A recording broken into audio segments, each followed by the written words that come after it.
आज का हमारा पाठ है साहस के पैर। यह एक कहानी है जिसे श्री जयशंकर अवस्थी जी ने लिखा है। इस पाठ में बताया गया है कि हमारी शारीरिक संरचना व रंग आदि प्रकृति की अनुपम देन है। हर शारीरिक बनावट की अपनी पहचान है, अपनी खासियत है। हमारी शारीरिक बनावट हमारे भावों की अभिव्यक्ति और सृजनात्मक क्षमता में आड़े नहीं आती, बल्कि हमें अपने कार्यों के प्रति और अधिक उत्साही बनाती है। इस पाठ का मुख्य पात्र अचल है, जो असावधानी के चलते रेल दुर्घटना का शिकार हो जाता है, पर अपनी प्रतिबद्ध पहल से वह कक्षा को एक नई दृष्टि, एक नया सबक देने में सफल होता है। अब आते हैं इस पाठ के सारांश में। इस पाठ का सारांश इस प्रकार है। स्कूल की घंटी नहीं बजी थी, जिसके कारण बच्चे कक्षा में शोरगुल कर रहे थे, हल्ला कर रहे थे। लेकिन जैसे ही अचल ने प्रवेश किया, एक सन्नाटा सा खिंच गया। जैसे ही अचल आगे बढ़ा, तभी एक मोटा नाटे कद का लड़का उठा और लपक कर ब्लैक बोर्ड के सामने जा खड़ा हुआ। होठों पर मुस्कान लिए उसने कहना शुरू किया, दोस्तों, भूगोल के मास्टर जी आते हैं तो अपने साथ नक्शा लाते हैं। नक्शे से हमें पता चलता है कि भारत कैसा है, दुनिया कैसी है। मगर इतिहास के मास्टर जी बेचारे क्या करें। अब इस साल हमारे कोर्स में तैमूर लंग वाला जो अध्याय है, मुझे चिंता थी कि आखिर कैसे जानेंगे कि तैमूर लंग कैसा था, कैसे उठता बैठता था, कैसे चलता था। लेकिन भगवान की दया से और कक्षा ठहाकों, तालियों और सीटियों से गूंजने लगी। यह सब सुनकर अचल को लगा किसी ने उसके दिल को मुट्ठी में दबोचकर मसल दिया है। वह जहाँ था वहीं खड़ा रह गया। कक्षा में शोरगुल मचा था। तभी एक आवाज़ आई, अपना भाषण तो तुमने अधूरा ही छोड़ दिया बॉस। एक छात्र ने उस मोटे नाटे कद के लड़के से कहा।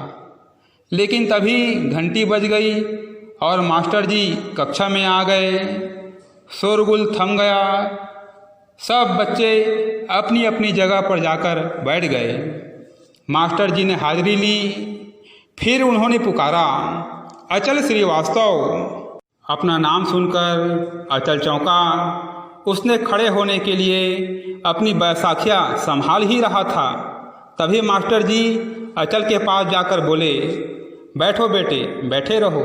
यह सब कैसे हो गया तुम्हारा पैर? अचल बैसाखियों के सहारे खड़ा हो रहा था। उसने जवाब देने की कोशिश की, लेकिन गले में जैसे कुछ अटक गया। आंखें भर आई। यह दृश्य देखकर मास्टर जी द्रवित हो उठे।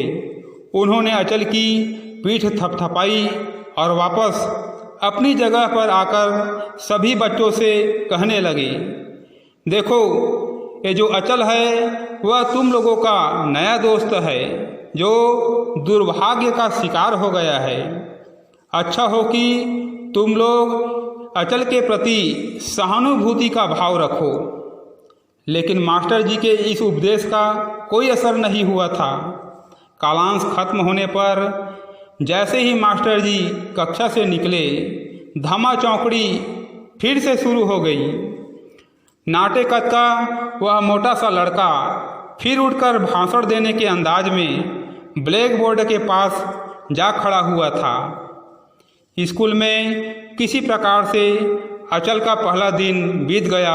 वे घर आ गए। रात के 12 बजे थे। पिताजी के खर्राटे गूंज रहे थे। माँ भी सो चुकी थी, लेकिन अचल की आंखों में नींद नहीं थी। तभी उसका मन साल भर पहले की एक घटना में उलझ गया। तो आइए जानते हैं वह कौन सी घटना थी जिसके कारण अचल का मन उलझ गया। पिताजी का तबादला हो गया था। अचल उस दिन बहुत खुश था।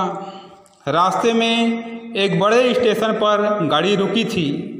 अचल पानी लेने उतरा था। नल पर काफ़ी भीड़ थी।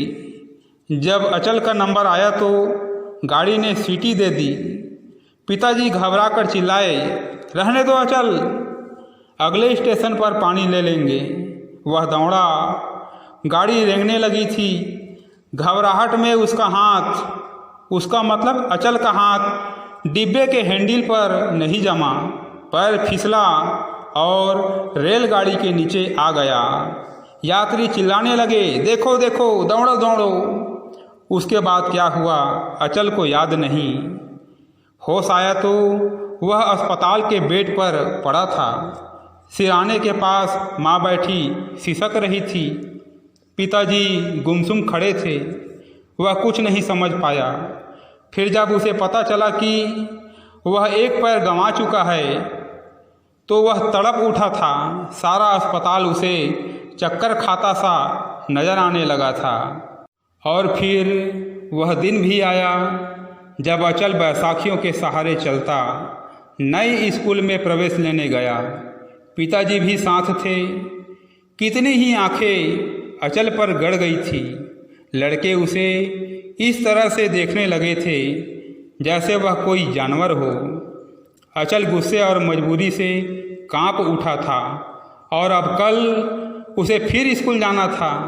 फिर वही तीर जैसी फप्तियाँ, जहरीले ठहाके झेलने थे। उसे लग रहा था जैसे उसकी हिम्मत जवाब देती जा रही है। फिर क्या करे वह? आखिर क्यों हंसते हैं लड़के उस पर? इसमें ज़रूर उन्हें कोई मज़ा आता होगा। वह चिढ़ता है, रोता है तो बाकी छात्र समझते होंगे कि उन्होंने मुझे दबा लिया, हरा दिया। लेकिन अगर वह चिढ़े नहीं, रोए नहीं तो? अगर वह उन्हें जता दे कि वह अपने लंगड़ेपन की कोई परवाह नहीं करता तो उनका सारा मज़ा ही किरकिरा हो जाएगा। बल्कि क्यों ना वह खुद ही अपने पैर पर हंसे। अपने लंगड़ेपन पर हंसने का क्यों दूसरों को निमंत्रण दे? तब वे समझ जाएंगे कि लंगड़ेपन की खिल्ली उड़ाकर उसे चिढ़ाने सताने की कोशिश करना सब बेकार है। वह तो खुद ही अपनी टांग को हंसने की चीज़ समझता है। उसके मुरझाए होठों पर मुस्कान खिल उठी। फिर पता ही नहीं चला कि वह कब सो गया। जब अचल अगले दिन स्कूल गया तो वही कल वाला माहौल था। अचल अभी अभी कक्षा के दरवाजे पर पहुंचा ही था कि कक्षा सीटियों, ठहाकों और डेस्कों की थपथपाहटों से गूंजने लगी थी। बा अदब, बा मुलाहिजा, होशियार, सहसा तैमूर लंग तशरीफ़ ला रहे हैं। वह मोटा नाटा लड़का अपनी जगह पर खड़ा होकर यह सब चिल्ला रहा था। यह सुनकर अचल ठिठका। कल वाली कायरता उसके अंदर सिर उठाने लगी थी। तुरंत उसने दांत भींच लिए। फिर उसने अपने बिखरते साहस को संजोया और मुस्कुराने लगा और कक्षा के अंदर आ गया। अरे वाह, यह तो मुस्कुरा रहा है। एक हंसी भरी आवाज़ उभरी, क्यों बे, तुझे तैमूर लंग नाम पसंद नहीं आया क्या? मोटा लड़का बोला। कक्षा ठहाकों से गूंज उठी। अचल की हिम्मत फिर एक बार टूटने लगी। उसने बड़ी मुश्किल से अपना दिल मजबूत किया, खुलकर मुस्कराया और बोला, बहुत खूब। अचल ने देखा कई लड़कों की आंखें आश्चर्य से फैल गई है। कक्षा का शोरगुल अचानक धीमा पड़ गया है।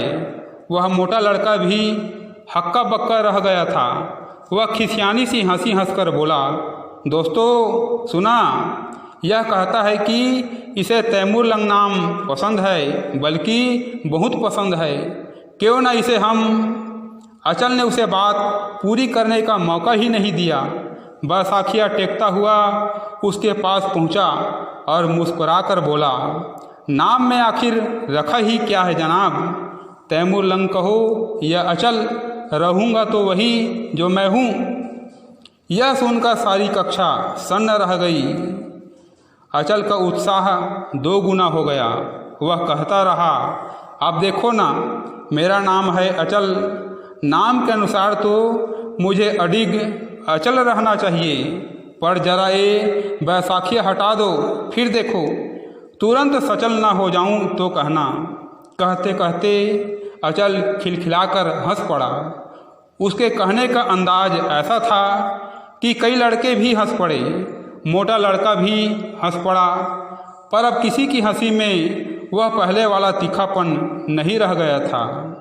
तभी घंटी बज उठी। वह अपनी सीट की तरफ बढ़ गया। बगल में बैठे लड़के ने हैरत से अचल को देखा और पूछ बैठा, क्यों अचल, तुम्हें बुरा नहीं लगता कि हम लोग तुम्हें इतना चिढ़ाते हैं?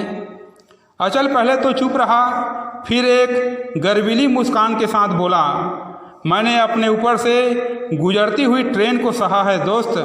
ये हल्के फुल्के मजाक और फप्तिया भला मेरा क्या बिगाड़ पाएगी?